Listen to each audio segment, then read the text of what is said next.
আজ তোমাদের শোনাবো হাড় হিম করা আর একটা ভূতের গল্প। গল্পটা মন দিয়ে শোনো, আমার পেজটাকে ফলো করে রাখো এই রকম গল্প শোনার জন্য।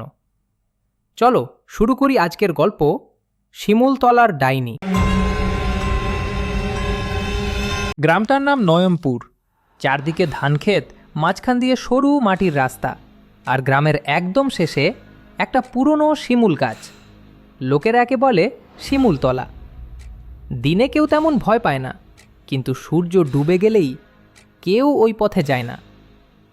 আমার নাম রতন, আমি শহরে থাকি, কিন্তু পুজোর ছুটিতে গ্রামে এসেছিলাম।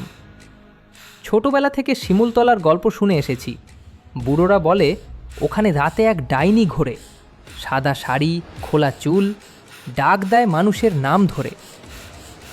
আমি এসব বিশ্বাস করতাম না। এক রাতে মামার বাড়ি থেকে ফিরছিলাম, তখন প্রায় রাত 11টা।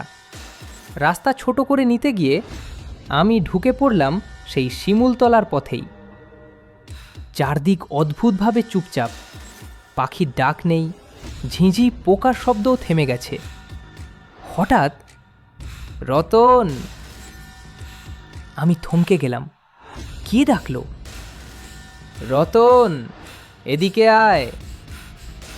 গলাটা যেন খুব কাছ থেকে আসছে, আবার খুব দূর থেকেও। শিমুল গাছটার দিকে তাকাতেই দেখি একটা ছায়া ধীরে ধীরে সামনে এলো। সাদা শাড়ি, মাটি ছুঁয়ে থাকা চুল, মুখটা দেখা যাচ্ছে না। আমি পা নড়াতে পারছি না। সে আবার ডাকলো, তুই আমায় চিনিস না রতন? হঠাৎ সে মুখ তুলল। চোখ দুটো কালো না, একদম ফাঁকা, আর মুখটা আমার মৃত পিসির মতো। আমার গলা দিয়ে শব্দ বেরোলো না। হঠাৎ সে হেসে উঠল। আমি দৌড় দিলাম, পিছনে তাকানোর সাহস হয়নি। পরদিন সকালে গ্রামের লোকেরা বলল, তুই ভাগ্যবান রে, ও ডাইনি কাউকে ছাড়ে না, শুধু যাদের ডাক ভুলে যায় তারা বাঁচে।